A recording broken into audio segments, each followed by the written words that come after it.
Ok, listo, creo que ya está grabando. Ok, entonces hago un recuento de 2 segundos.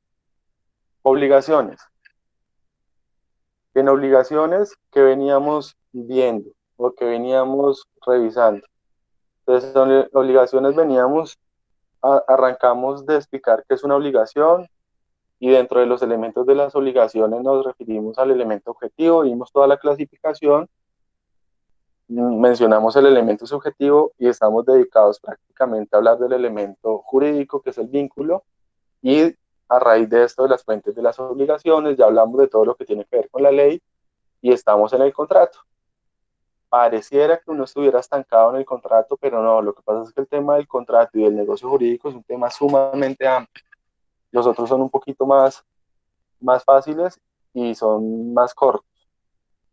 Dentro de lo que hemos visto del negocio jurídico, pues vimos toda la diferenciación entre lo que es un acto, un hecho, un contrato, un negocio jurídico.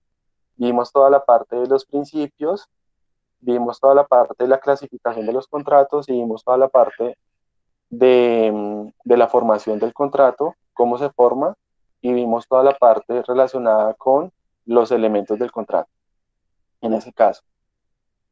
Seguido a eso, pues vamos a ver la ineficacia del contrato, que es el tema que está relacionado con las lecturas que yo les enviaba.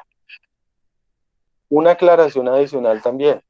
Si ustedes se dan cuenta, a veces les mando varias lecturas del mismo tema para que ustedes se den cuenta que los, los que escriben esas lecturas no tienen unanimidad de criterio en algunas cosas.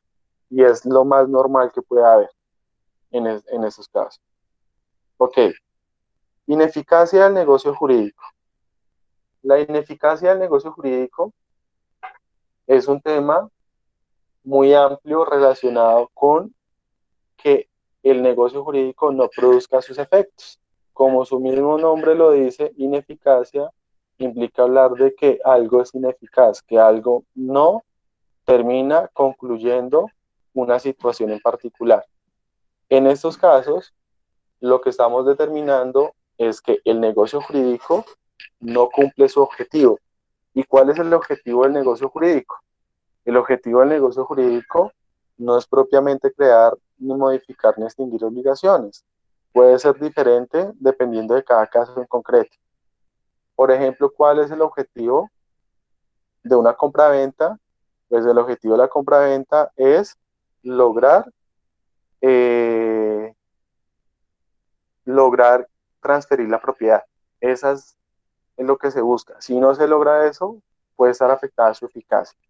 Es como decir, voy a poner un ejemplo no jurídico, pero para que lo entendamos, es como hablar de un celular. Entonces uno tiene un celular y el celular debe funcionar. Y la finalidad del celular es que me sirva para llamar. Bueno, hoy en día sirve para mil cosas menos para llamar, pero que me sirva para estas situaciones que yo estoy buscando con el celular. Si el celular no me funciona, si hay una afectación de su funcionamiento, pues este pierde su eficacia, no me sirve, no logro lo que quiero con él. En el caso del negocio jurídico es exactamente lo mismo. Si se ve afectada la eficacia del negocio, pues no logro lo que quiero con él. Se afecta su funcionalidad. Y si se afecta su funcionalidad, pues afecta todo lo que deriva de este, o gran parte. Y si se afecta lo que deriva de esto, gran parte, pues se pueden ver afectadas las obligaciones que de él nacen. Entonces, el concepto de ineficacia va envuelto en eso. La ineficacia debe ser vista como un género y dentro de ese género que es ineficacia se derivan varias clases de ineficacia, como la inexistencia, la inoponibilidad, la nulidad, la ineficacia de pleno derecho. Hay algunos que colocan ahí la simulación, la resolución y demás, que son diferentes fenómenos que afectan directamente la funcionalidad del contrato. Es decir, lo bien. Algunos podrían decir, o algunos doctrinantes incluso llegan a decir, que es como si fueran enfermedades o fallas que alteran el contrato. Defectos de fábrica, algunos lo llaman. Entonces, esos defectos hacen que el contrato o el negocio jurídico no logre su finalidad en ese caso. Me hago entender como del concepto en general de ineficacia, ¿qué es lo que se busca con él? ¿Sí o no? Ok, Sí, profe. listo. Entonces, pues vamos a mirar uno a uno de estas especies de ineficacia o de estas clases de ineficacia. La primera es la inexistencia. Dirían por ahí, ser o no ser, existir o no existir. De pronto es una pregunta tonta, pero es una pregunta que jurídicamente es muy importante en los negocios jurídicos. Y la inexistencia, pues va marcada con la finalidad de determinar si un acto jurídico existe o no existe. Porque si no existe, no le importa al mundo jurídico y de pronto estamos en el campo de lo que es un acto simple. Entonces, puede que las personas tengan en mente o estén pensando que algo existe y realmente no haya nada. Eso no esté funcionando en el mundo jurídico. Puede que en el mundo material sí esté pasando, pero puede que en el mundo jurídico sea algo totalmente inexistente.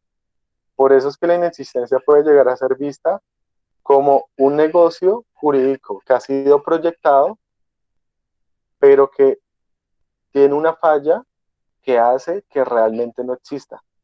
Entonces yo estoy pensando que algo está pasando, pero realmente eso no está pasando. Ahí hay algo que es inexistente. Yo creo que tengo, pero realmente no tengo absolutamente nada. Entonces la inexistencia es un fenómeno que, como decimos, afecta el contrato, pero no solamente no lo afecta, sino que realmente hace que este nunca pueda existir. Es como si nunca hubiera pasado nada en realidad. Ya vamos a ir poniendo ejemplos y vamos a ir entendiendo la situación en las que de pronto uno piensa que hay algo y eso no existe. Y lo vamos a ir viendo punto a punto con las causales que dan lugar a la inexistencia. Esa inexistencia está muy ligada, para saber si hay inexistencia o no, eso puede estar muy ligado a lo que son las clasificaciones de los contratos y especialmente la clasificación que es de contratos consensuales, contratos solemnes y contratos reales. Y puede estar muy ligada a la formación del contrato. Entonces me explico.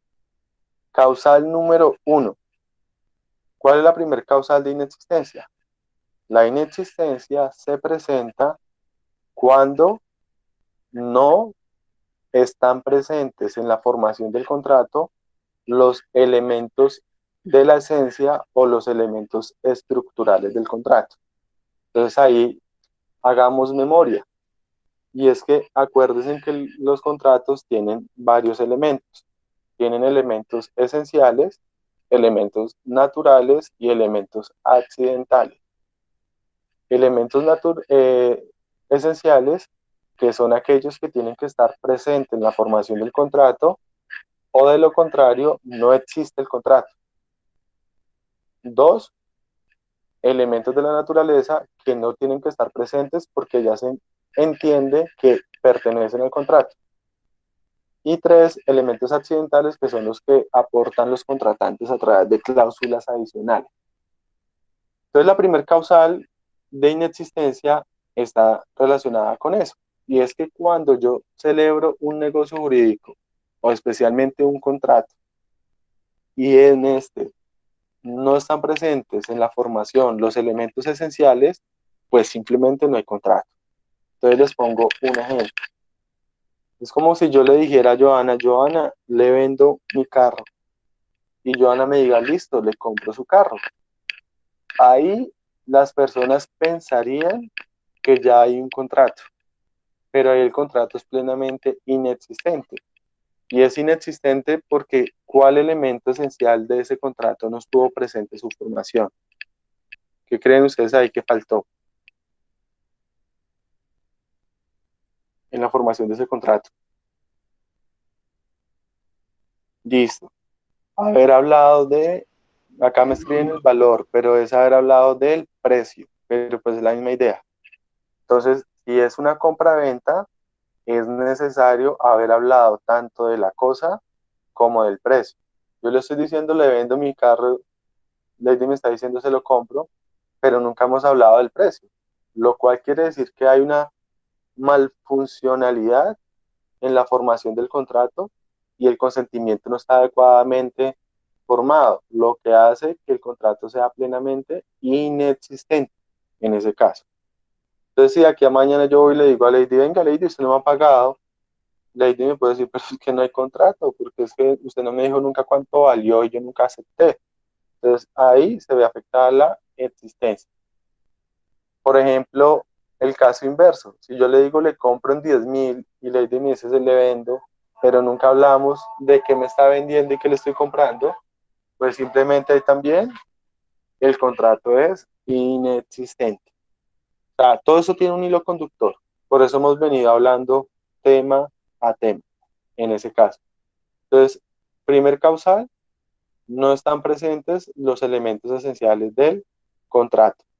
¿Cuáles son los elementos esenciales del contrato? En cada contrato es diferente y en cada contrato se deducen de la misma definición del contrato.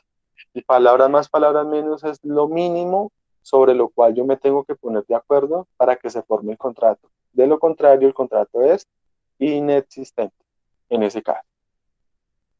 ¿Me hago entender hasta ahí?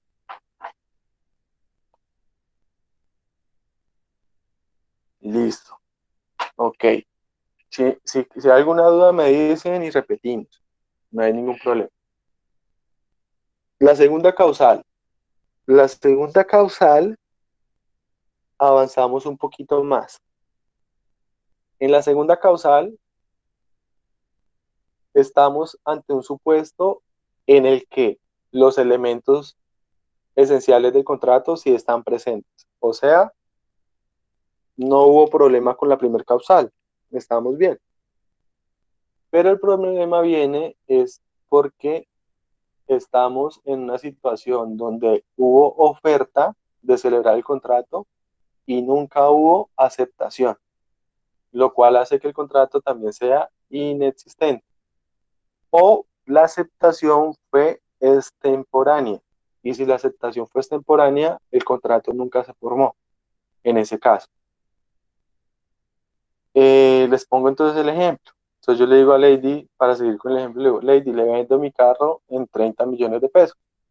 Y Lady nunca me dice que sí, ni nunca me dice que no. Pues el contrato es plenamente inexistente. O digamos que yo le digo a Lady, Lady, le vendo mi carro en 30 millones de pesos, se lo comunico de forma escrita por un correo electrónico y bajo ese entendido Lady tendría 6 días para aceptar o rechazar la oferta. Si Lady acepta al día 8, la aceptación es extemporánea, lo cual hace que el contrato no se forma, no nace a la vida jurídica y por consiguiente el contrato es inexistente en ese evento. Esto es demasiado importante y sobre esto se da mucho litigio. Y se da mucho litigio o muchos procesos judiciales de personas que demandan pidiendo el cumplimiento de la obligación. Entonces yo demando a Lady diciéndole, Lady, perdón, Lady, o yo demando a Lady diciéndole que me pague, o Lady me demanda a mí diciéndome que yo le incumplí, pero ahí uno entra a mirar que no tiene ningún sentido porque es que yo no puedo pedir el cumplimiento de una obligación cuando el contrato de la cual nace la obligación es inexistente en ese evento en particular. O yo no puedo pedir o demandar pidiendo la indemnización de un perjuicio por el incumplimiento de un contrato cuando el contrato es inexistente. Entonces, si no hay contrato, no hay nada, no hay obligación, no hay incumplimiento, no hay cumplimiento, no hay absolutamente nada. Entonces, la segunda causal va relacionada con ese punto. No hay aceptación o la aceptación es extemporánea. Por ejemplo, en los casos que yo les he puesto, sobre todo, pues bueno, en el caso de Ñerito Flow, ahí creo que en el último caso señalaba que le hacían una oferta de algo, de decir algo como una empresa de carros, y él no aceptaba. Entonces, si él no aceptó, él no puede alegar nada respecto a ese contrato porque ese contrato es inexistente. Hubo una intención inicial, pero de resto no hay absolutamente nada en ese caso. Es como si yo pongo un ejemplo un poco más totalmente jurídico, pero más tonto. Es como cuando yo de pronto en la universidad le digo a un compañero de clase, le digo, venga, eh, lléveme a mi casa en su carro y yo le pago lo del transporte, o sea, le pago lo que vale el taxi, le pago 5.000 pesos. Salimos de clase, la otra persona no me lleva, se va sola, y al otro día yo le reclamo, le digo que por qué no me llevó. Pues es que el otro no tenía ninguna obligación de llevarme. ¿Y por qué no tenía ninguna obligación de llevarme? Porque él nunca aceptó ese negocio jurídico, nunca aceptó esa oferta en ese punto. ¿Es claro o no es claro? ¿Sí? Ok. Profe, una pregunta, Dime. ¿cuál es el término de término de la distancia? Ok, el término de la distancia, eso es muy curioso en el código. Lo que pasa es que eso es un tema que va más arraigado con la antigüedad del código, y es por lo siguiente, que pues hace más de 100 años había un problema. ¿Cuál era el problema? Pues de que no había comunicación telefónica como el día de hoy. Y más que todo la comunicación se daba por vía correo o lo que llamaban telegrama. Entonces, si yo te iba a hacer una oferta, entonces yo qué hacía, te mandaba un telegrama diciéndote, Yadira, tengo para la venta tal mercancía. Ese telegrama te iba a llegar en una semana, digamos, y no estoy exagerando, pues se iba a demorar un curvo de tiempo por la antigüedad que tenía. Eh, y entonces se supone que si yo no había señalado el término de aceptación, son 6 días, ¿no? Porque es un medio escrito. Pero ¿desde cuándo empezaron a correr esos 6 días? Pues se le sumaba el término de la distancia, es decir, lo que se demoró en llegar esa comunicación a tus manos. Entonces, si la comunicación se demoró un mes en llegar, tendría que sumar ese mes que se demoró en llegar, más los 6 días después de que tuviste en tus manos la oferta. Ese es el término de la distancia. La norma ahí vemos la antigüedad, porque al día de hoy ese término de la distancia casi no se da, porque al día de hoy un correo electrónico es inmediato. Al día de hoy una llamada telefónica genera un contacto inmediato. Entonces, en ese sentido, el término de la distancia hoy en día, pues podríamos decir que puede darse, pero es algo que ha entrado en desuso en ese evento. ¿Soy claro? Sí, profe, Sí, gracias. ok, sí, estamos hablando de un código de hace más de 100 años. Pues imagínate, hace más de 100 años, llegando una oferta de un lugar a otro, y no lo estoy diciendo mal, en barco, por todo el río Magdalena, atravesando Colombia, etcétera, sin comunicación telefónica. La comunicación telefónica puede ser que se perfeccionó en Colombia como en el año 90 y algo, entonces en 1900, pues te podrás imaginar, ahí era que tenía importancia. Hoy en día eso ya casi no aplica en ese caso. Ok, Do- causal 3, que vamos. Entonces, causal uno, no están presentes los elementos esenciales. Causal 2, no hay aceptación de la oferta. Causal 3, la causal 3 está más relacionada es con los elementos, perdón, con los contratos solemnes. Y es que un contrato o un negocio jurídico es inexistente cuando en su celebración no se cumple con la formalidad o con la solemnidad que exige la ley. Entonces la ley me dice, para este contrato, para que nazca la vida jurídica, tiene que cumplir con esta formalidad. Si no cumple con esta formalidad, no hay absolutamente nada. Y es algo bien curioso porque sí hay voluntad, las personas sí quieren realizar algo, pero por no formalizarlo no hay absolutamente nada en ese evento. Entonces ahí, por eso también es importante tener claro cuándo un contrato es consensual, cuándo es un contrato solemne, cuándo un contrato es esto real en esa clasificación. Pongo los ejemplos para hacerme entender. Entonces, primer ejemplo, un ejemplo sencillo, una compraventa de un bien inmueble. La compraventa, la compraventa en términos generales es consensual, pero cuando estamos hablando de compraventa de un bien inmueble es un contrato solemne.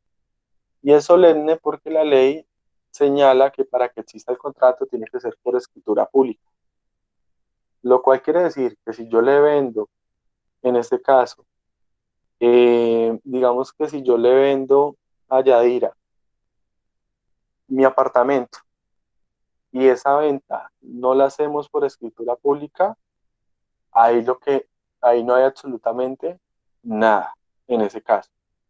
Y ya yo no puedo demandar a Yadira, ni Yadira me puede mandar a mí alegando cumplimientos, incumplimientos, absolutamente nada. ¿Por qué? Porque ese contrato es totalmente inexistente ahí en ese evento. Y esa situación es bastante compleja, porque qué tal que yo le diga a Yadira, Yadira, le vendo mi apartamento, entonces, y vale tantos millones de pesos. Y Yadira me dice, listo, perfecto, acepto. O sea, que no estamos ni en el supuesto uno ni en el supuesto 2 y hacemos la compraventa en un documento privado. Entonces hacemos un documento privado y en ese documento privado pues dejamos plasmado que se lo vendo en tanto dinero, que y que yo le entrego el apartamento y que Yadira me va a pagar un dinero y el resto de dinero me lo paga en un mes. Al mes Yadira no me paga nada. Si yo quisiera cobrarle a Yadira ese dinero, Yadira fácilmente puede defenderse alegando la inexistencia del contrato. Y el juez va a fallar a favor de Yadira y va a decir, qué pena, pero es que acá no hay contrato. Hombre, ¿cómo no va a haber contrato si ahí está escrito, si ahí está mi voluntad, está la voluntad de ella? Lo siento mucho. Norma imperativa. En esta clase de contrato, el contrato tiene que constar por escritura pública. Si no hay escritura pública, no hay absolutamente nada.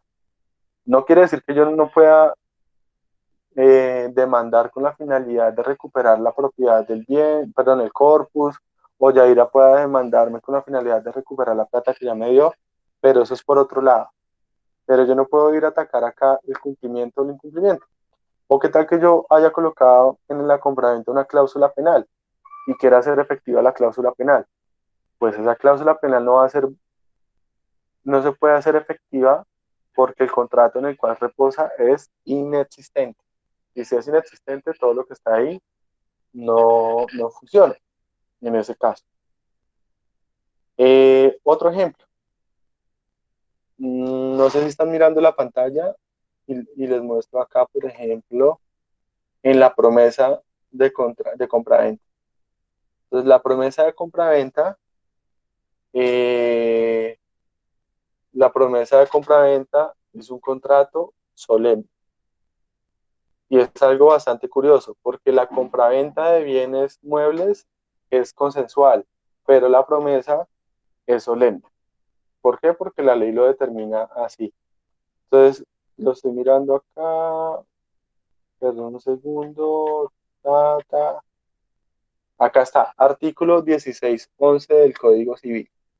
El artículo 1611 que nos dice, la promesa de celebrar un contrato no produce obligación alguna, salvo que concurran esas circunstancias. Uno, que la promesa conste por escrito. Entonces vean en este caso la solemnidad que se exige no es escritura pública, pero sí se exige que conste por escrito, puede ser un documento privado, ni siquiera autenticado, un documento normal. Entonces si yo le celebro con Yadira un contrato de promesa, le digo, le prometo venderle mi carro, le prometo venderle mi apartamento en tal valor, en tal fecha, y ella dice, le prometo comprárselo. Ese contrato de promesa si consta por escrito, existe. Si no consta por escrito y simplemente fue una conversación que tuvimos, es algo totalmente inexistente. No existe para el mundo jurídico, por no haber cumplido con la formalidad que exige la ley. Pero si yo le dijera a Yadira, le vendo, no le prometo vender, sino que le vendo mi carro, Yadira me dice, listo, se lo compro en tanto valor y no hacemos nada por escrito, en ese caso sí hay contrato y el contrato sí existe. Y es bastante curioso, pero es porque la ley le colocó a una solemnidad a la promesa y no le colocó esa solemnidad a esa compraventa. Es un tema más de legislador en ese caso en particular. Si tienen alguna duda, me preguntan. Otro ejemplo, para que me entiendan, para hacerme entender, el testamento. El testamento es un negocio jurídico. Y el testamento, la ley determina que debe constar también por escritura pública y hacerse ante determinados testigos. A no ser que se trate de esos testamentos del náufrago, del enfermo y todas esas vainas que eso realmente en la práctica no es que se dé mucho. Pero digamos que ahorita en tiempo de cuarentena, como para meter la historia al ejemplo, yo cojo, hago una videollamada con mi familia y les digo, vea, si yo me llegara a morir de coronavirus, le dejo a usted la casa, le dejo a usted el carro, le dejo a usted el apartamento y la videoconferencia queda grabada, la transmito en vivo por mis redes sociales, en ese caso. Hay plena prueba de mi voluntad, hay plena prueba de lo que yo quise hacer. Es más, tengo dos hijos y le digo a un hijo, a usted le voy a dejar la mitad de todos mis bienes que es de libre disposición y la otra mitad lo dejo repartido entre ustedes dos. O sea que va a tener un hijo que se va a quedar con el 75% y otro con 25%. Cuando me muero y vamos a realizar la sucesión, eso que acabé de hacer no le importa al mundo del derecho y es totalmente inexistente. ¿Y por qué es inexistente? Pues porque la ley señala que para que ese testamento existiera tenía que cumplirse con determinadas formalidades exigidas por la ley. Entonces lo que hice ahí fue ilusionar a la gente. ¿Realmente qué va a pasar? Que nos vamos a tener que ir por las reglas de la sucesión intestada. Y en ese sentido quedarían 50 y 50. ¿Por qué sucede eso? Porque la ley establece esa formalidad en ese caso. Otro ejemplo. ¿Hasta ahí me han entendido? ¿O, o no? Sí, profe, sí. Ok, listo. Otro ejemplo. Con el matrimonio. En el matrimonio se discute si el matrimonio es un contrato o no, pero no hay discusión respecto a decir que es un negocio jurídico. Entonces, digamos que yo tengo a mi novia y digamos que nos vamos de paseo, nos vamos para la costa, estamos en Santa Marta y en Santa Marta yo todo enamorado me da por casarme, entonces le digo, ya casémonos. Y voy con unos amigos, hablo en el hotel, me hacen el matrimonio en la playa y para que me case un indio de la Sierra Nevada de Santa Marta y me hacen todo el ritual, yo acepto, etcétera, etcétera. Coloca unos amigos de padrinos y toda esta parafernalia y demás. Ahí el matrimonio existe o es inexistente. Y sería inexistente ¿por qué razón? Sí, profe, sí existe. ¿Por qué, Lina? Pues porque se está cumpliendo con los requisitos, que haya un acuerdo de voluntades, que los dos hayan querido casarse. Y eso lo que pasa ahí es que entraríamos a Profe, eso en el Para mí momento no pero en el que no, se existe. hace el registro. no es inexistente. Pongamos atención. En el momento en el que se hace el registro del matrimonio, porque pues uno se puede casar, pero Porque no lo está haciendo la autoridad competente. uno tiene que hacer el registro ante una autoridad competente, sí, así es. Es que No. no cumple con las ¿Quién está formalidades diciendo y que no tiene que existe? ser ante juez civil o notario. No, profe, porque Ok, ahí, No, porque si yo ahí me está la quiero casar falla. en otro país o algo así, desde que uno haga la respectiva inscripción, pues de que se casó y todo eso. Pero ellos no emiten, No, ellos no así. emiten el acta de matrimonio, que es la que se registra, y además se registra en el registro civil de los contrayentes. Ahora bien, Ok, entonces, sí, dime. No, dale, Lady, te estoy escuchando. el profesor Te estamos mencionaba que se escuchando. casó con un indio de la Sierra Nevada y pues aquí en Colombia, y si se casó en otro país y trae su acta de matrimonio, la puede registrar aquí en Colombia, pero para que tenga quizás efectos patrimoniales, pero si él se casó en otro país, está casado.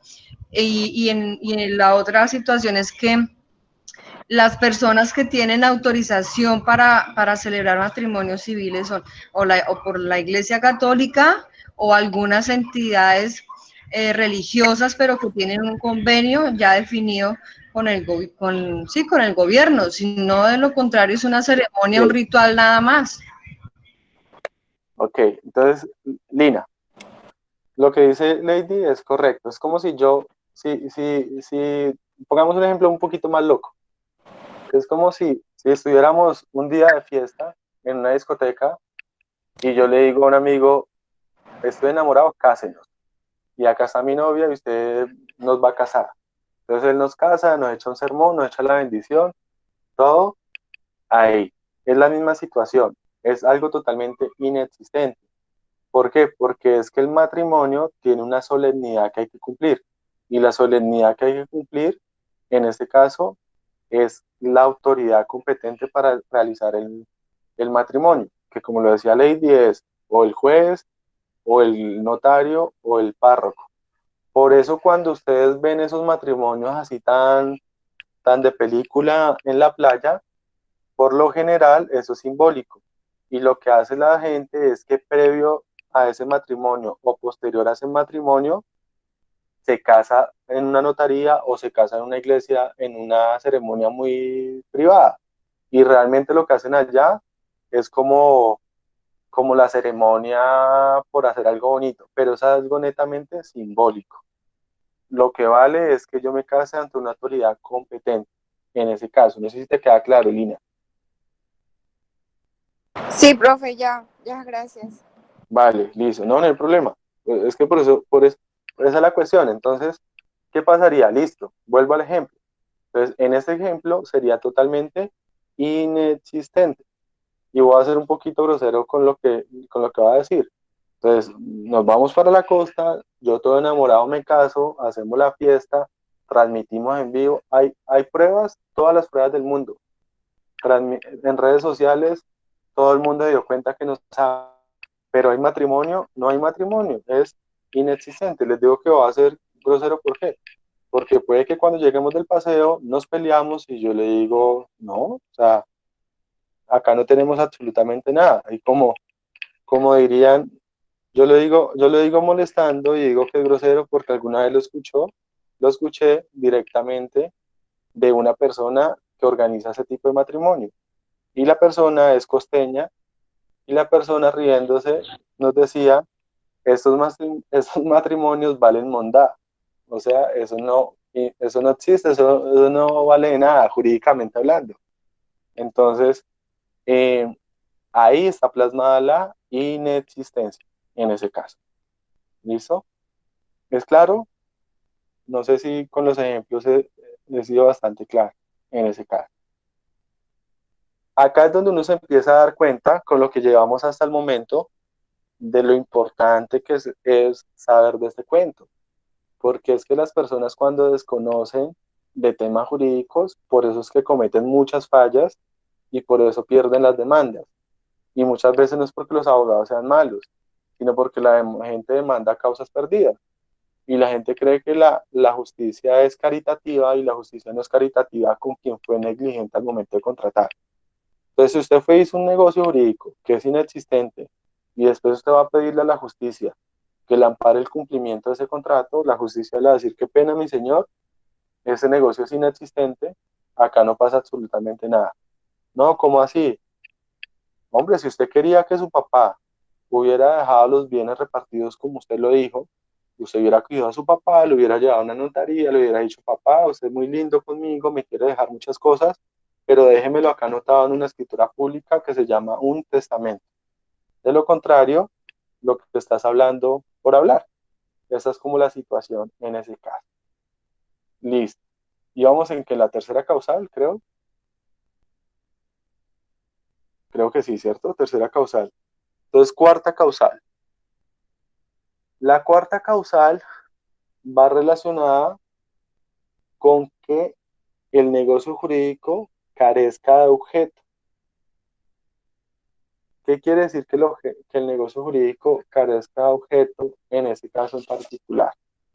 Entonces, lo que puede pasar es que el negocio que se lleve a cabo o que se celebró eh, recae sobre un objeto que es totalmente inexistente. Ahí hay una discusión relacionada con la nulidad, porque puede haber nulidad por objeto ilícito. ¿Qué es el objeto? El objeto es aquello sobre lo cual recae el negocio.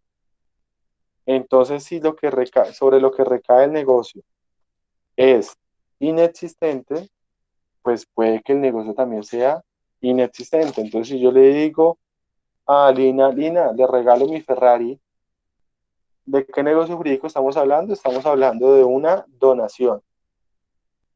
Entonces, la donación es un negocio jurídico, incluso se discute si es un contrato o no.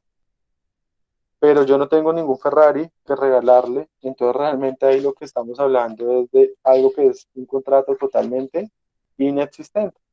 ¿Por qué? Porque carece de objeto en ese caso, en ese punto. La próxima clase que hablemos de la nulidad por objeto ilícito, ampliamos este punto para emparejarlo ahí. Quinta causal. La quinta causal está relacionada con los contratos reales. ¿Cuáles son los contratos reales? Los contratos reales son aquellos que se perfeccionan con la entrega de la cosa. Entonces ahí les voy a hacer una aclaración. O voy a hacer varias aclaraciones para darme a entender porque este tema a veces es bastante confuso. Tan confuso que incluso en algunos ordenamientos jurídicos eliminaron los contratos reales o esa clasificación y solamente hablan de contratos consensuales y solemnes, como por ejemplo en Argentina, que es el Código Civil más reciente en Latinoamérica. En Europa también hay muchos que los han eliminado, en el derecho anglosajón también, como tal. Y me explico de la siguiente manera.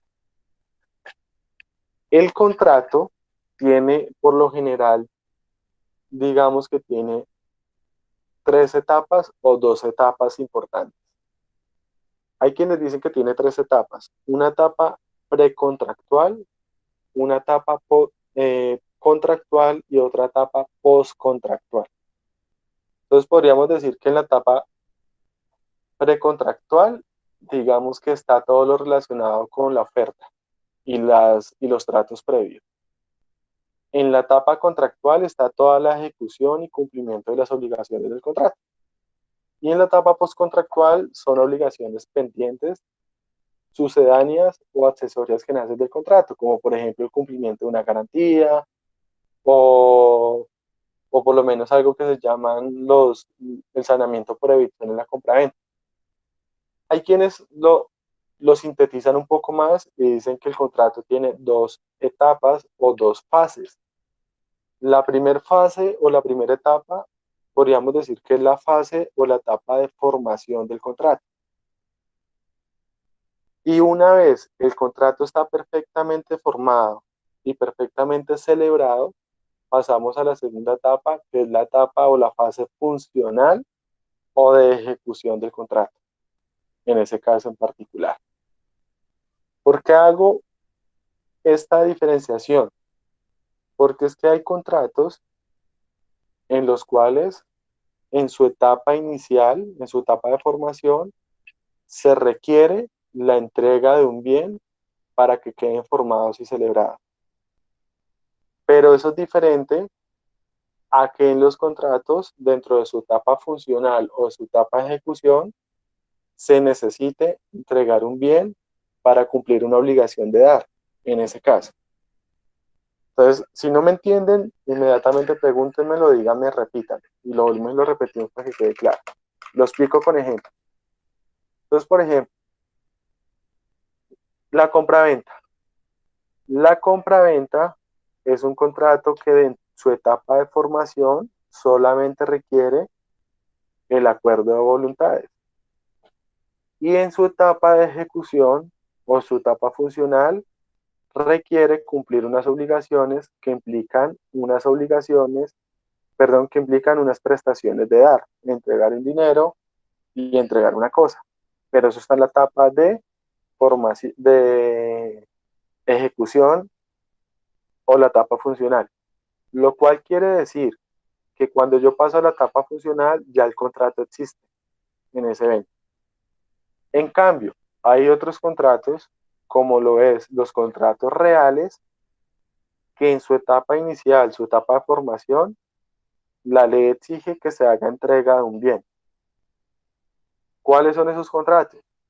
La ley me los tiene clasificados como el comodato, el mutuo, el depósito, la anticresis, la prenda, que son contratos que dice que para su perfeccionamiento tiene que haberse entregado el bien sobre el cual recae el contrato. Eso es diferente a la etapa de ejecución. Entonces, si yo le digo, digamos, si yo le digo a Angélica, Angélica, le presto mi carro, y Angélica dice, listo, acepto, ahí podríamos decir que ya están los elementos esenciales, que es haber determinado qué le voy a prestar y haber dicho que es de forma gratuita. Pero el contrato todavía no existe, y pese que también hubo aceptación, porque la ley dice que en ese contrato, por ser real, para que el contrato exista, tiene que haberse entregado el vehículo. Entonces, cuando yo le entregue el vehículo, ahí ya hay contrato. Y la obligación que nace, que se va a dar en la etapa de ejecución o la etapa funcional, es ya la obligación que va a tener Angélica de devolverme el, el carro. Por eso es que el comodato se ve como un contrato unilateral, porque la obligación importante es la que se da después de la celebración, que es la de restituir el bien. Y pasa lo mismo con el mutuo, pasa lo mismo con el depósito. Si yo le digo, me cuida tal cosa, y usted me dice, listo, se la cuido, pues mientras yo no le entregue la cosa que me tiene que cuidar, no hay contrato en ese caso. ¿Me entienden hasta ahí? ¿Sí? Yo siento a Sí, veces que señor. estoy hablando, yo siento a veces que hablo solo, que estoy hablando como con un computador. No, profe, tranquilo. No. Profe, una Es pregunta. es muy impersonal esto, realmente, es muy complicado eso para nosotros. Profe, Creo una que pregunta. más adelante vamos a resultar los profesores hablando solos. O sea, nos va a empezar a correr ahí un poquito la teja, como dirían. Dime, Paula. Profe, ¿en qué artículo están esas causales? No, eso no está en ningún artículo. Dejen de ser tan leguleyos. Ustedes todo quieren que esté en la ley. Y no está todo ahí. Ah, ok, profe, gracias. Eso nace más que todo de la jurisprudencia y de la doctrina y nace de la interpretación de eso en este evento. Y muchas veces uno también se los menciona a ustedes de la recopilación que uno hace de diferentes autores, porque es que todos los autores dicen algo distinto en ese caso. Entonces, si ustedes leen cada autor dice una cosa distinta y eso a veces lo pone, entonces realmente, o sea, yo soy honesto con ustedes, puede que de aquí a mañana ustedes, todo lo que les hemos dicho en la universidad, escuchen algo distinto, pero no quiere decir que ni lo uno ni lo otro sea equivocado. Lo que pasa es que estos temas no son pacíficos en ese evento. Hay cosas que son pacíficas, como decir que en la compraventa los elementos son el precio y la cosa. Y eso, que frente a eso también puede haber discusión. pero hay temas en los cuales siempre los doctrinantes, y además de que los doctrinantes siempre que escriben algo, lo escriben con la finalidad de colocar su punto de vista y de innovar. Entonces, una vez lo que hace es recopilar como estas cosas y darte unos puntos. Tiene mucho de subjetivo porque pues es de pronto lo que a uno más le convence, pero pues no hay problema con eso en ese evento. ¿Listo?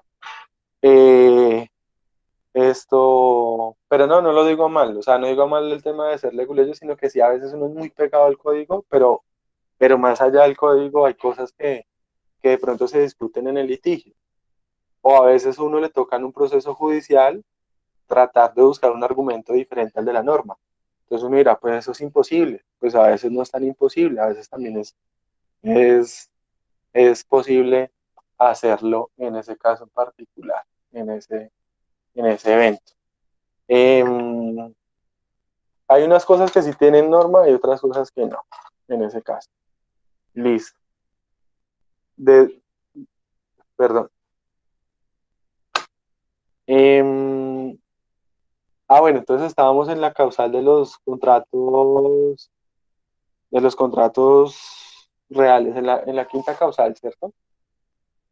Bueno, entonces les decía, no obstante, al principio les mencioné que hay algunos ordenamientos jurídicos que han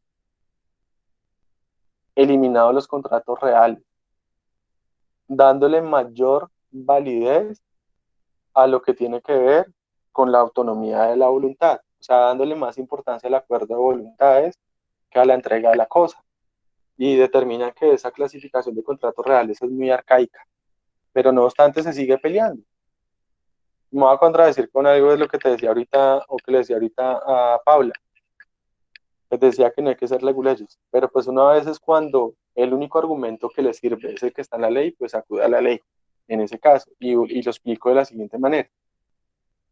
Y hay un caso referente en Colombia de un tribunal de Manizales donde se genera la siguiente discusión. Una señora, creo que es del tribunal de Manizales, yo sé que esa sentencia la maneja Álvaro el otro semestre en contratos con ustedes y ahí lo aclaro. Pero la cuestión es la siguiente. Una señora solicita un crédito en un banco, lo cual quiere decir que estamos ante lo que se llama un contrato de mutuo. Entonces, el banco le dice, es un crédito hipotecario. Entonces el banco le dice, sí, sí señora, hicimos el análisis y le vamos a prestar la platica. Y acá está la carta de, de aprobación del crédito para que usted vaya a la constructora y haga su negocio. Entonces ella va, hace el negocio y cuando llega el momento de pagar, la constructora le dice, perdón, el banco le dice, no le vamos a prestar la plata. Entonces la señora demanda y demanda pues porque le causan también unos perjuicios. La señora tenía unas cláusulas ahí, creo que penal, arras, todo, y pues la señora pierde un dinero. Entonces la señora demanda diciendo, hay un incumplimiento del banco, porque el banco me dijo que me iba a prestar el dinero y no me lo prestó. Entonces el banco dice, lo siento mucho, usted no ha leído el código, si usted lee el código claramente dice que solamente hay contrato en el mutuo cuando hay entrega del bien, cuando hay tradición. De lo contrario, no hay absolutamente nada.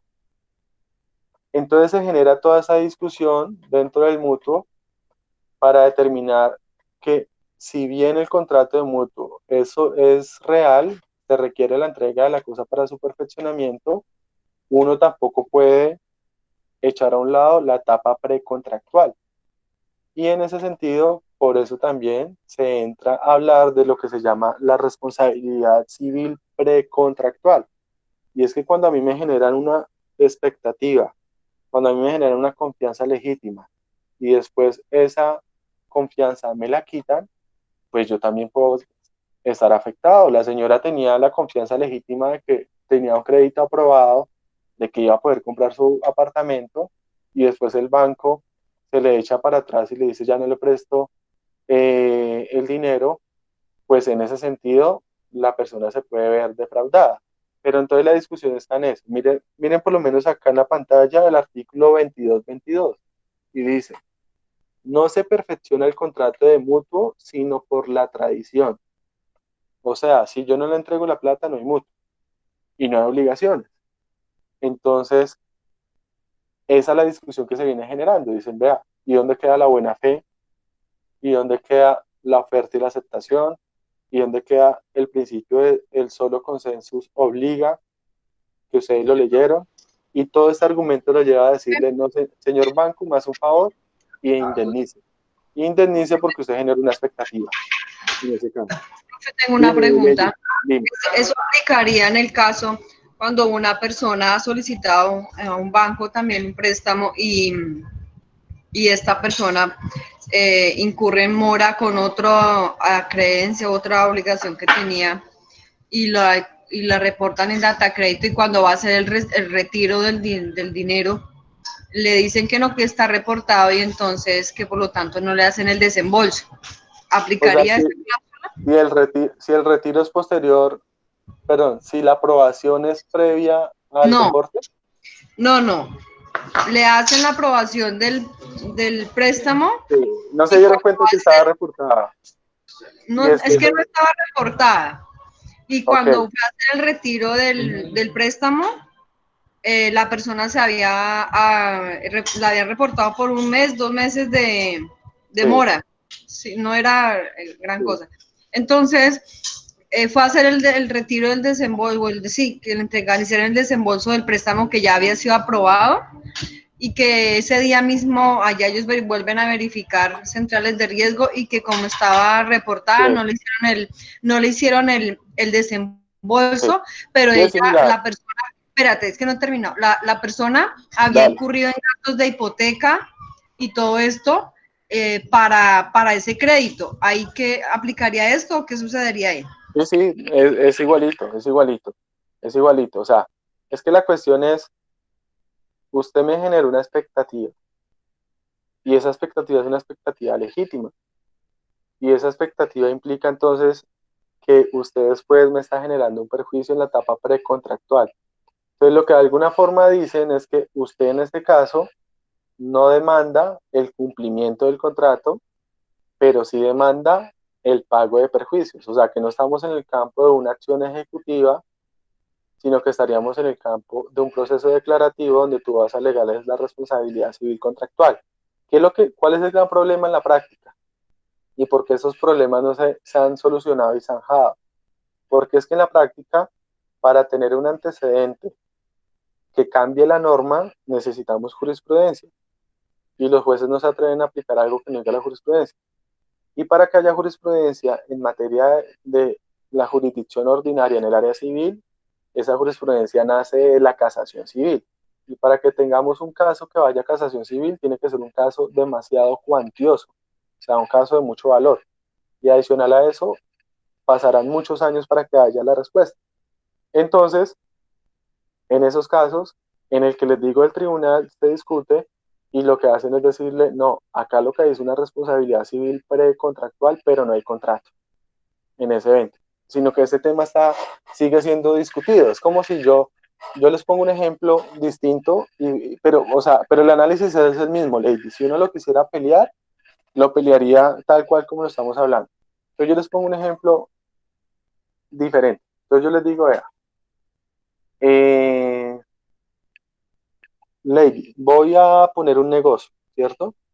Y el negocio lo voy a abrir el día de mañana. Y para ese negocio estoy necesitando, inventémonos algo, estoy necesitando una estufa. Y necesito saber si usted me puede prestar esa estufa. Entonces estamos dentro del campo de lo que es un contrato de comodato. Y usted me dice, sí, se la presto. Pase mañana por ella. Entonces yo al día siguiente paso por la estufa y usted me dice, no, no se la presto de malas. No se la quiero prestar. Y pues lógicamente usted queda, como dirían por ahí, embalada.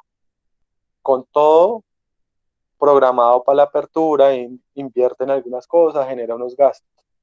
Entonces usted dice, vamos a demandar a este señor, porque es que me dejó metida ¿para qué se puso a decirme que me iba a prestar? Pues mejor no me diga nada. Entonces me dejó metida con todo y me generó unos perjuicios bastante cuantiosos.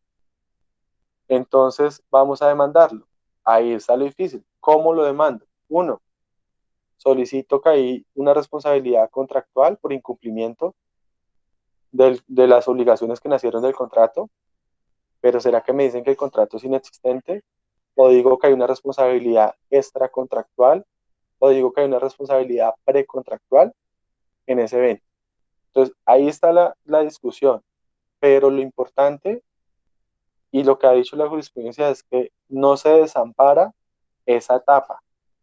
Es decir, así se puede decir que el contrato es inexistente, no quiere decir que hay que desamparar al contratante que quedó con una expectativa sin cumplir. Y también eso pues para evitar que la gente no sea seria, por decirlo de alguna forma, en ese caso. Pero pues partimos de la base que en este tipo de contratos, si no hay entrega de la cosa, el contrato es inexistente. No hay contrato en ese punto. ¿Es claro?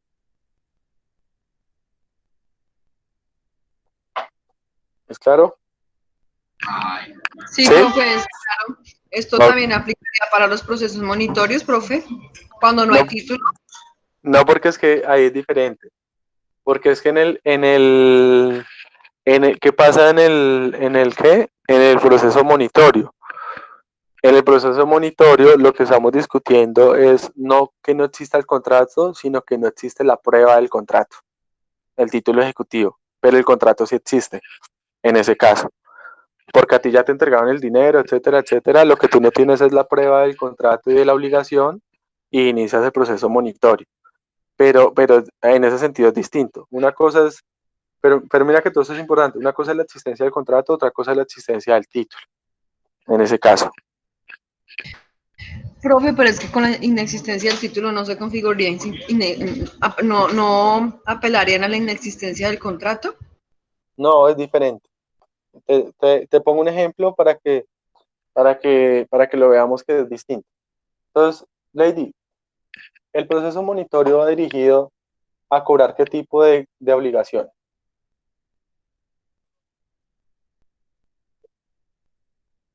Lady, Pues tengo entendido que son procesos de única cuantía, de obligaciones, única instancia, sí, y, y, y pues son obligaciones dinerarias, itinerarias de hasta 40 salarios mínimos. ok, pero ¿cuál es la No, importancia del proceso no monitorio?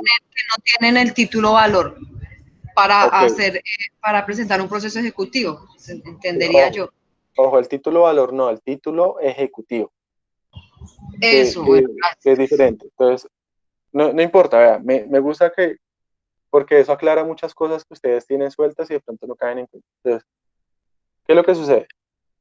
Cuando hablamos de proceso monitorio, la finalidad del proceso monitorio es que se pudieran o que se puedan cobrar aquellas acreencias de poco valor donde las personas no tienen como la prueba de la existencia de la obligación en ese caso. Entonces, les hago una aclaración ahí. Cuando yo voy a iniciar un proceso ejecutivo, en el proceso ejecutivo yo tengo que aportar el título.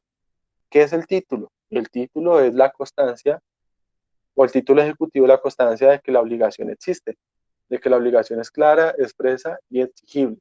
Ojo, la obligación, no el contrato, en ese caso. El título valor es una especie de título ejecutivo. Título ejecutivo es el género. Títulos ejecutivos pueden ser un contrato. Entonces, si yo miro el contrato y en el contrato está claro, si en el contrato dice, Lady, le entregué un televisor y usted me tiene que pagar 1.000.000 de pesos el 30 de junio, lo cual quiere decir que si usted no me paga el 30 de junio, yo con ese contrato voy e inicio el proceso ejecutivo, porque ahí está contenida la obligación. Pero, ¿qué puede ser también un título ejecutivo? Una sentencia. Entonces, la sentencia dice, condeno a Lady a pagar 20 millones de pesos. Ahí está la contenida de la obligación. ¿Qué puede ser un título ejecutivo? Una resolución, un acto administrativo. puede ser un título ejecutivo, un título valor. Entonces puede que yo diga, Lady, le presto 1.000.000 de pesos y fírmeme esta letra de cambio. Ahí está el título ejecutivo. O puede ser un documento donde la obligación esté clara, expresa y exigible. El problema se daba en aquellas acreencias donde no hay título, donde la persona no tiene esa prueba. ¿Y qué es lo que sucede? Cuando usted no tiene el título ejecutivo, usted tiene que iniciar primero un proceso declarativo. Y en el proceso declarativo, usted tiene que buscar que el juez declare que la obligación existe. Para que cuando ya el juez declare que la obligación existe, usted ya pueda iniciar el ejecutivo y el título ejecutivo sería la sentencia. Entonces yo tendría que demostrar en el proceso declarativo que existe el negocio jurídico, que existe la obligación, que la obligación no se ha cumplido, y ya con eso inicio el ejecutivo. O sea, eso es una tarea grandísima. Entonces la finalidad de los procesos monitorios dijeron, ojo, el señor de la tienda que lleva un mes fiándole al vecino y que el vecino le debe 200.000 pesos, ¿cómo lo vamos a someter a que inicie un proceso declarativo para demostrar que hubo un poco de contratos de compraventa y que como resultado de esos contratos de compraventa le debe 100.000 pesos? Entonces saquemos el proceso monitorio. Pero en el proceso monitorio la discusión no está en torno a la existencia del contrato, sino está en torno a la existencia del título ejecutivo, o sea, a la prueba de la obligación, de que la obligación existe. Entonces, una cosa es la existencia del título o la existencia de la obligación y otra cosa es la existencia del contrato, en ese caso.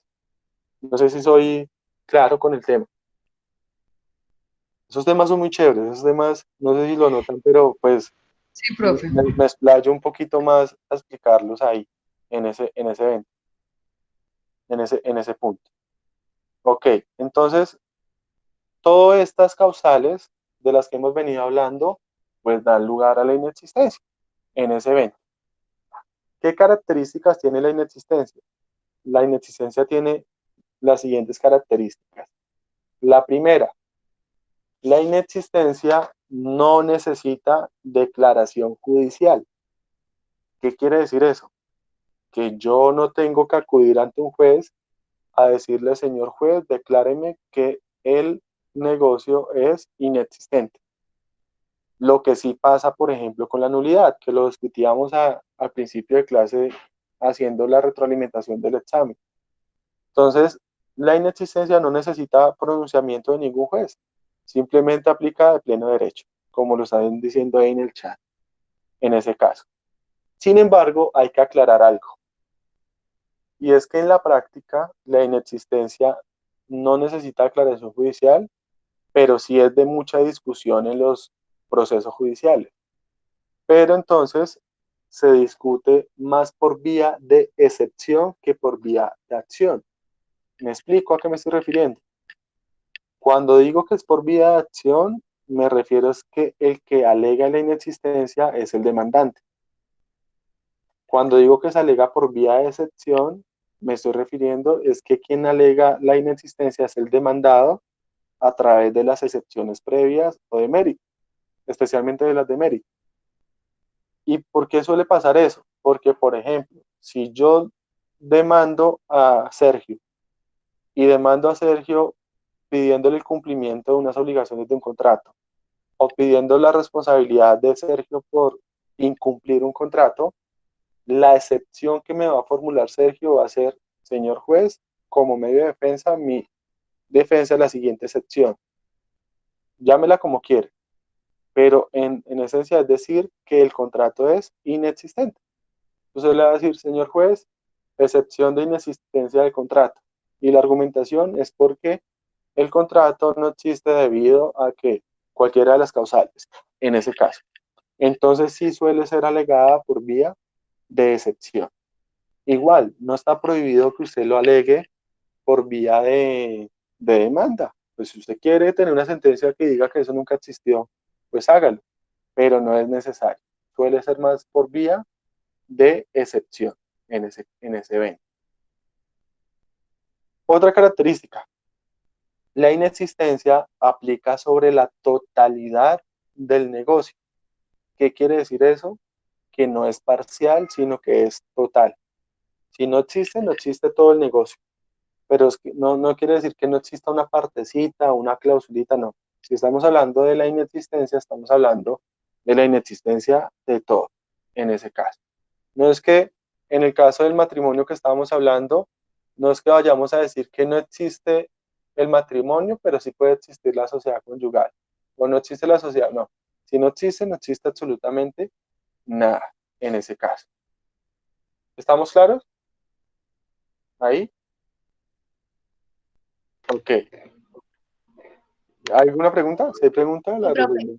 Dime, Paula. No, profe, que sí está claro. Ah, bueno, listo. Ok. Sí, o sea, si uno quisiera, podríamos hablar una semana entera de solo inexistencia. Ese tema es amplísimo. Y en los procesos judiciales, por eso uno tiene que tener mucho cuidado con esto. Es demasiado amplio este tema y de cada caso concreto. Inoponibilidad. La inoponibilidad es otra especie de ineficacia, en este caso. Pero es una ineficacia parcial, no es una ineficacia total como la inexistencia. Y es una ineficacia que está ligada especialmente a la falta de publicidad del negocio jurídico. Y en busca de que cuando usted no hace público un negocio jurídico y no cumple con los requisitos de publicidad, pues las demás personas no tienen por qué respetar ese negocio jurídico. Si usted no es claro y deja ver que pasó algo, pues por eso las personas no respetan eso. Y lo voy a explicar de una forma tonta y con un ejemplo demasiado tonto o ridículo, y después lo explico con un ejemplo mucho más jurídico. Y me gusta explicar de la siguiente forma. Es como que yo tenga mi novia, pero a mí no me gusta dejar que la gente sepa quién es mi novia o que las cosas se sepan, y solamente ella y yo sabemos que somos novios. Esas cosas suelen pasar, por ejemplo, con ustedes ahí en sus cursos. Entonces, Pedrito y María son novios. O yo tengo mi novia y digamos que vamos a una discoteca, vamos a una fiesta. Y digamos que un gran amigo mío que va a la fiesta empieza a pretender a mi novia. Dirían ustedes coloquialmente, empieza a echarle los perros, empieza a coquetearle y se besan los dos. Y yo le hago un reclamo y le digo, hombre, pues usted, ¿cómo así que se besa con mi novia? Y pues, ¿qué me va a decir él? Me da mucha pena, pero yo no sabía que ella era su novia. Si yo hubiera sabido que ella era su novia, mi comportamiento puede que hubiera sido distinto y puede que yo hubiera respetado lo que existe entre ustedes. Pero como yo no lo sabía, lo que pasó es algo totalmente inoponible. No es oponible frente a terceros, en ese caso. No sé si me haga entender la idea a la que quiero llegar. Entonces voy a poner un ejemplo más bien jurídico. Yo le vendo a Laura, le vendo mi apartamento. El contrato existe. Ah, perdón, una aclaración. Cuando estamos en la inoponibilidad, partimos de la base de que el contrato existe. El contrato es existente. Entonces, el contrato existe, ¿por qué? Porque hubo oferta, hubo aceptación, nos pusimos de acuerdo en el precio, en la cosa, lo elevamos a escritura pública, pero Laura coge esa escritura y la guarda. Y Laura nunca registra esa venta o esa escritura, nunca va y la registra en la oficina de registro de instrumentos públicos. Y ese registro es el que le va a generar la publicidad al negocio jurídico y le va a generar su oponibilidad en ese caso. Además de que ese es el que ese registro es el que me va a volver realmente propietario o es el que va a perfeccionar la tradición. ¿Qué pasa? como Laura nunca registró la escritura, el negocio existió y el negocio está bien hecho. Si yo quiero venderla a otra persona, la otra persona me puede comprar, ir y registrar la escritura y no hay ningún problema. Y si aquí a mañana Laura va a pelear con esa persona le va a decir, qué pena, pero es que el negocio que usted hizo no es oponible frente a mí. ¿Y por qué no es oponible? Porque usted nunca le dio publicidad. ¿Cómo tenía que haberle dado publicidad? Como lo dice la ley. ¿Y cómo dice la ley que tenía que haberlo hecho? Registrándolo. Dentro del mismo ejemplo, digamos que yo no vendo el apartamento, sino que lo que me pasa es que me muero.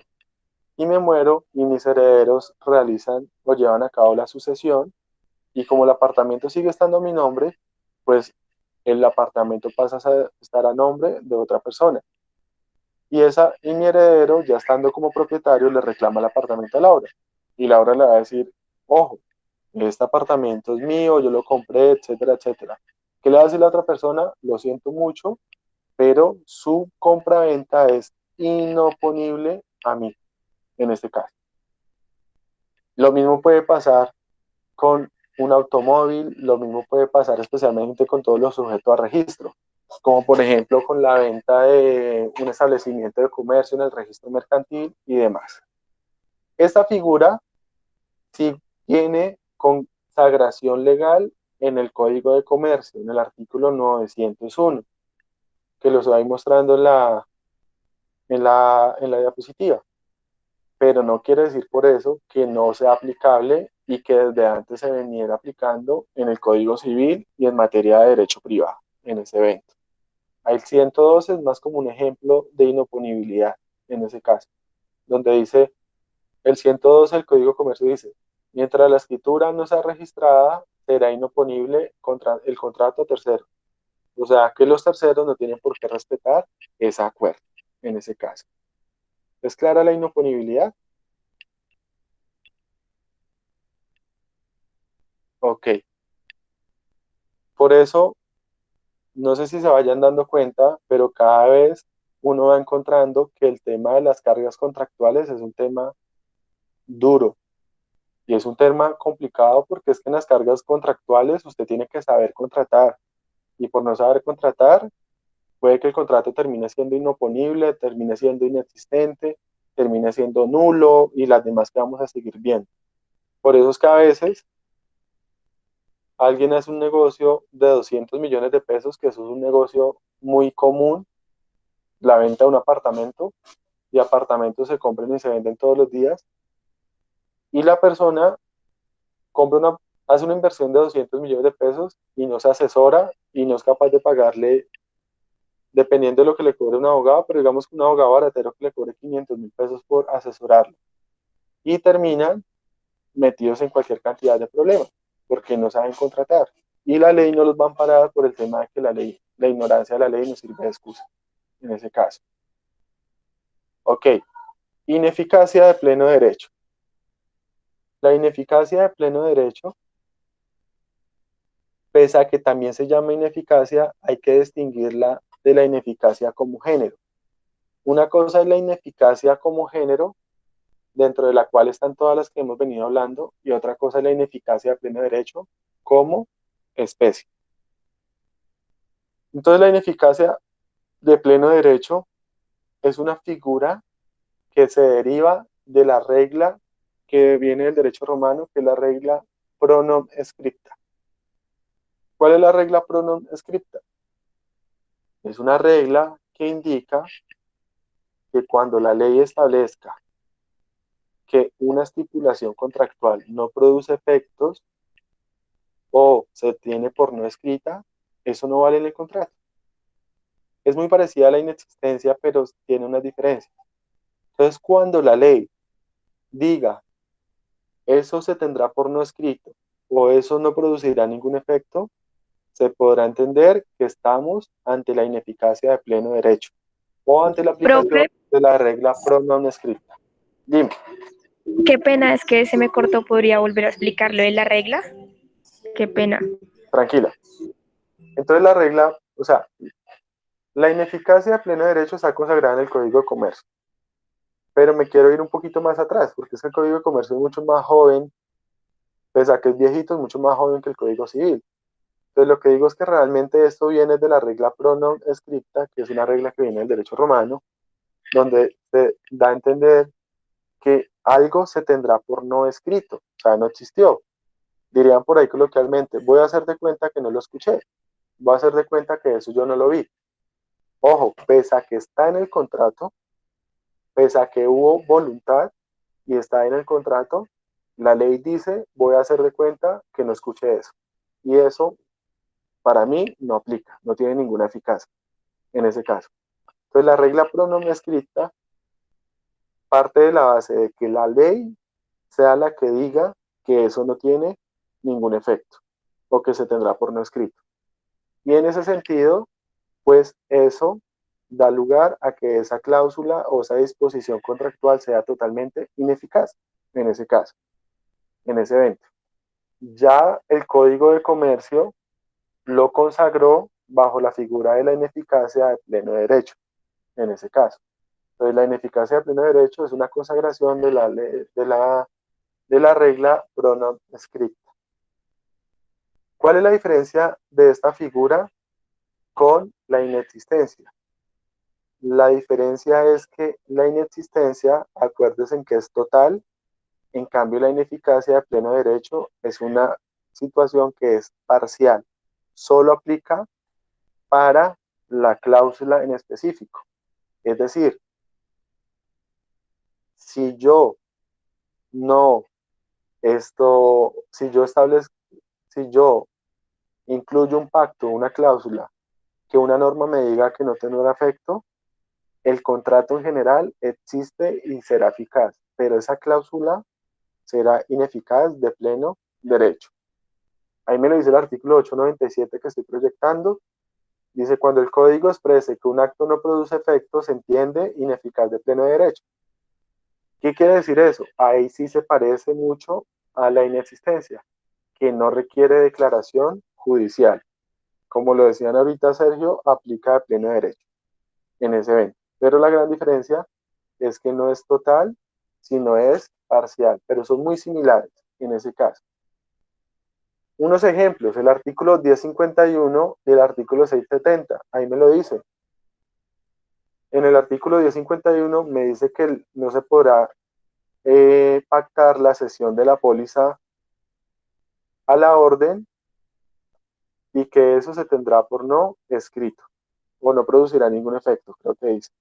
Y el 670 me da otro ejemplo de eso.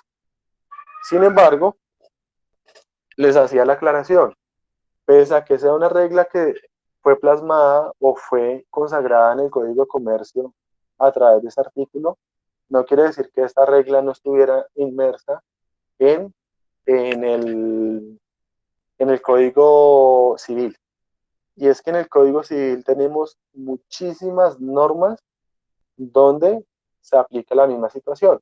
Ahí lo estoy proyectando. Entonces, por lo menos, mire, el 504 al final me dice, semejante condición se mirará como no escrita. Por allá el 830 al lo mismo, se mirará como no escrita, me dice al final. El 1057 se tendrá por no escrita. El 1113, de otra manera la asignación se tiene por no escrita. Y ahí podemos seguir encontrando muchos que dicen eso o que dicen que no producirá efecto. Entonces, en ese sentido, vemos que la regla pro non escrita ya está consagrada tanto en el Código Civil como en el Código Mercantil. Existe una discusión y es que es una discusión más técnica y es que hay doctrinantes que dicen que cuando estamos ante la regla pro non escrita en materia mercantil, eso da lugar a ineficacia de pleno derecho. Pero cuando estamos en la regla pro non escrita en el Código Civil o en un contrato civil, lo que aplica ahí es la inexistencia. Puede tener mucho sentido la discusión, pero al final el resultado es el mismo. ¿Y el resultado cuál es? Pues que simplemente no hay ningún efecto en ese caso. O sea, que el acto o el negocio jurídico es ineficaz, se ve afectada su ineficacia. Entonces, hay contratos en los que uno encuentra que colocan unas cláusulas y las personas quedan muy contentas con sus cláusulas, y de aquí a mañana cuando las van a demandar, uno va y mira la norma y la norma me dice, lo siento mucho, pero voy a hacer de cuenta que usted no dijo eso. Y eso se lo va a tener por no escrito. Es que lo que prima es mi voluntad. Lo siento, norma imperativa. Y como norma imperativa le estoy diciendo que eso no es válido en su contrato. Y por lo tanto es ineficaz. ¿Es claro? ¿Sí o no? Ok, vale. ¿Me está despidiendo o qué? Que ya me está dando las gracias, Sí, Paula. profe, muchas gracias. Ay, no, antes lo estoy haciendo para que no se sienta Mentira. solo. Listo. Y para acabar, no, fuera de charla así ya comenzamos acá. Les digo molestando. El que quiere ir de pronto soy yo, que estoy cansado. No, mentira. Eh, Sí, ve, pidiéndolo acompañar para que no sienta que está hablando solo y lo que hace es regañarme, ¿sí? no, jamás. Pero bueno. No, nulidad contractual. Vamos a hablar de la nulidad eh, solamente de su forma genérica, pero no vamos a desarrollar toda la nulidad porque la nulidad, o sea, en esta clase, porque la nulidad es amplia. La nulidad la vamos a concretar la próxima clase, y la próxima clase vamos a hablar de todo lo que deriva de la nulidad y vamos a explicar algo que me interesa mucho, y es explicar la ley 1996, porque eso es un video. O sea, eso es un video que hay que mirar muy detenidamente para que ustedes la entiendan. Eh, ya tienen una noción muy clara, pero pues eso tiene muchas cosas que hay que explicar. Entonces, ¿qué pasa con la nulidad? La nulidad, la nulidad es otra especie de ineficacia. Entonces, la nulidad es otra especie de ineficacia, igual que las que hemos mencionado. O sea, ya haríamos la cuarta: inexistencia, inoponibilidad, ineficacia de pleno derecho, ahora la nulidad. Pero digamos que de pronto es una apreciación subjetiva mía. Todas son graves, todas son importantes, pero me parece que la que es más traumática es la nulidad contractual. Entonces, la nulidad me parece que es la que más estragos causa frente al contrato. Digamos que todas las demás son unos fenómenos patológicos del contrato. Son como enfermedades con las que nace el contrato y pueden afectarlo. Afectan su existencia, su oponibilidad, su eficacia. Pero digamos, voy a ser muy exagerado con lo que voy a decir. Digamos que la nulidad contractual es como una enfermedad demasiado grave en el contrato. Y es demasiado grave que, pese a que el contrato existe, pese a que el contrato es oponible, pese a que el contrato es eficaz, la nulidad puede aniquilar sus efectos. O sea, la nulidad puede llegar y acabar completamente con ese contrato. Entonces es un síntoma patológico muy grave en el contrato. Puede matar el contrato, puede tirarlo al suelo. Incluso así estemos en un escenario donde ya el contrato se celebró y donde ya sus obligaciones se cumplieron. Pongamos el ejemplo. Así yo ya le haya vendido a Paula mi apartamento, ya le haya, ya hayamos, ya tengamos la escritura pública, ya la hayamos registrado, ya sabes si se haya perfeccionado la tradición, y así Paula me haya pagado, si hay nulidad, todo, lo voy a decir de una forma muy coloquial y grosera, todo se va para el carajo. Ya, y todo se devuelve a su estado anterior, lo que llaman el status quo. Entonces, el status quo hace que las cosas se retrotraigan a como estaban antes de la nulidad. Hago una aclaración: nulidad contractual es muy diferente a nulidad procesal, son fenómenos distintos. Entonces, la nulidad contractual tiene su parecido en esencia, pero son muy distintos. Entonces, la nulidad contractual, realmente la norma no me define qué es la nulidad. La norma de pronto me habla de la nulidad, de las causales de nulidad y de muchas reglas aplicables a la nulidad, pero la norma no me explica propiamente cuál es la esencia de la nulidad. Entonces, en ese sentido, nos enfrentamos a un fenómeno reitero, patológico del contrato, un mal funcionamiento del contrato, un defecto del contrato que va a afectar su validez, y es que el contrato no sea válido. Entonces, lo que afecta directamente es la validez del contrato en ese evento. Ni siquiera tanto la eficacia, sino la validez del contrato, porque el contrato de alguna forma sigue siendo eficaz. ¿Qué connotación importante tiene la nulidad a diferencia de todas las que hemos hablado hasta el momento? Y es que la inexistencia, la inoponibilidad y la ineficacia no requieren declaración judicial. En cambio, la nulidad sí. Es decir, para que un contrato sea nulo, yo sí tengo que demandar y tiene que el juez, mediante sentencia, decir que ese contrato es absolutamente nulo o es relativamente nulo en ese evento. Es decir, no aplica de pleno derecho como las demás figuras. Entonces, la nulidad contractual toca que buscar la declaración del juez. Entonces pero entonces, ¿cuál es la cuestión? Que mientras no haya declaración judicial, el contrato está surtiendo efectos. Podríamos decir que el contrato está enfermo, pero pues está surtiendo todos sus efectos sin ningún problema. Nació a la vida jurídica. Para poner un ejemplo desde ya, porque ustedes estudiaron una lectura previa a esto, todos los días hay contratos nulos que no son demandados, es diferente. Y para la muestra de un botón, en un colegio, se hacen miles de contratos nulos al día. ¿Por qué? Porque son contratos celebrados con personas que no tienen capacidad de ejercicio, con menores de edad. Entonces, la compraventa del bombón que hace el niño en el colegio es una compraventa que está enfermita y que tiene por allá en el interior una afectación en su validez, que es una nulidad. Lo que pasa es que como nunca nadie la demanda, nadie va a demandar eso, pues ese contrato sigue con su enfermedad, pero produciendo efectos, sin aniquilarse, sin morirse el contrato como tal. Y puede haber la posibilidad incluso que el contrato de manera completa se cure o se sanee, que eso también lo vamos a ver la clase que viene. Y es que las nulidades son saneables, se pueden sanear.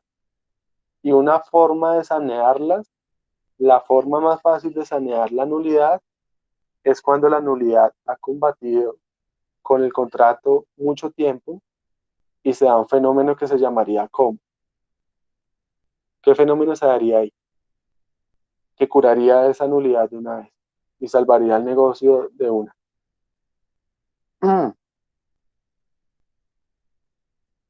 Se durmió Paula.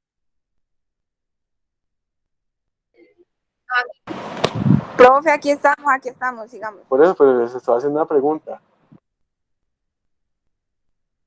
La prescripción, exacto, Mariana. Esa sería la respuesta. Entonces, la prescripción, ojo, extintiva, no adquisitiva, sino extintiva, cura de una vez la nulidad. Lo cual quiere decir, como la nulidad tiene que ser declarada judicialmente, que si yo no demando la nulidad en el tiempo que me establece la ley, después de ese tiempo, el contrato se curó. Y puede que ese vicio, por más que exista, ya no va a pasar nada. Entonces, perdón, me pregunta Andrés que si el niño al venderle algo a otro en un colegio es legal o es ilegal. Ojo, el contrato es legal. Lo que pasa es que es un contrato que carece de validez, que es diferente en ese caso, en ese evento. ¿Por qué? Porque ahí hay un problema de incapacidad y la incapacidad es una causal de nulidad, que eso lo vamos a explicar adecuadamente en la próxima clase. Entonces, a lo que voy es que explico el fenómeno en general para que lo tengamos ya en mente y lo distingamos de las otras causales, de las otras especies de ineficacia. Entonces, tenemos que la nulidad afecta la validez del contrato y, por ejemplo, y por contera o por como subsiguientemente, si se declara la nulidad, pues el contrato pierde toda su eficacia y la pierde de tal forma que incluso todo se echa para atrás, todo genera un caos completo en el contrato. y es que a diario son así, son muchos la cantidad de contratos que se declaran, que se demandan por nulidad, por diferentes causales que las vamos a ver en la próxima clase, por vicios de consentimiento, por objeto ilícito, por causa ilícita, por falta de capacidad, por falta de formalidades, que lo vamos a explicar para diferenciarlo de la inexistencia y demás en ese evento. Pero quiero que me quede claro es el concepto en general y la diferenciación y sobre todo la necesidad de que sea declarada judicialmente y la posibilidad de que se sanee o se cure la nulidad en ese sentido, en ese caso. Entonces, por ejemplo, vamos a ver que un viejito, perdónenme, de pronto estoy sonando despectivo, una persona, un adulto mayor que no tiene capacidad cognitiva suficiente, celebra una compraventa de un bien inmueble sin el apoyo correspondiente, como lo dice la ley, y eso puede dar lugar a la nulidad. Entonces, no obstante, se celebra el negocio surte sus efectos, la compraventa se eleva a escritura pública, se registra, se da la tradición, y si nunca nadie demanda eso, pues nunca va a haber problema. Y si opera la prescripción extintiva, pues se sanea. Pero si de pronto un hijo del señor, sabiendo que es lo usual que pueda pasar, se da cuenta que el papá le, le vendió un bien raíz al hijo, pero lo que hizo fue el hijo aprovecharse de la afectación cognoscitiva del papá. Entonces el hermano va y demanda la nulidad, buscando que ese bien, que esa compraventa desaparezca del mundo jurídico, y como las cosas vuelven a su estado anterior, lo que lleva es a que el bien vuelva a estar en cabeza del papá. ¿Y para qué también lo busca ese demandante? Pues porque si el bien vuelve a cabeza del papá, pues si el papá muere, ese bien va a ser de todos los herederos y él tiene parte ahí. ¿Me hago entender con el supuesto o con la figura en general? Ahí en ese caso. ¿Sí? Ok, listo. Entonces, para la próxima clase de pronto que les agradezco. Si ya lo leyeron, si no lo han leído, léanlo. Y si ya lo leyeron, vuélvanle a pegar otra revisadita al tema de la nulidad, para que estemos firmes frente a la explicación de la nulidad la próxima clase. Yo creo que si les envío lectura de obligaciones, les va a mandar una lectura muy corta, o de pronto ni siquiera les envío, porque eh, con lo que tenemos de lecturas está sobre el tema que estamos tratando. Y ese tema lo tratamos la próxima clase, en ese caso. Y listo, no los molesto más. Ahí sí, como por ahí escribió alguien, a dormir, a mimir, creo que fue que escribieron, a descansar. ¿Listo? Entonces, Almorzar, profe. Muchas gracias. Gracias, Hasta luego. profe. si hay alguna pregunta, pues la resolvemos. ¿Sí? Gracias, Profe, profe. su merced, cuando nos hace el favor de enviarnos la grabación de la clase, es que se me fue el internet y le perdí el hilo a la clase. Me toca volverla a ver. Ok, no, hoy mismo las voy a cargar. Ah, listo. ¿Listo? Gracias, Hoy mismo profe. las cargo. Dale, María Fernanda. Bye. Gracias, profe, hasta luego. Bueno, vale. Hasta luego, profe, gracias. Chao. Chao, profe, gracias.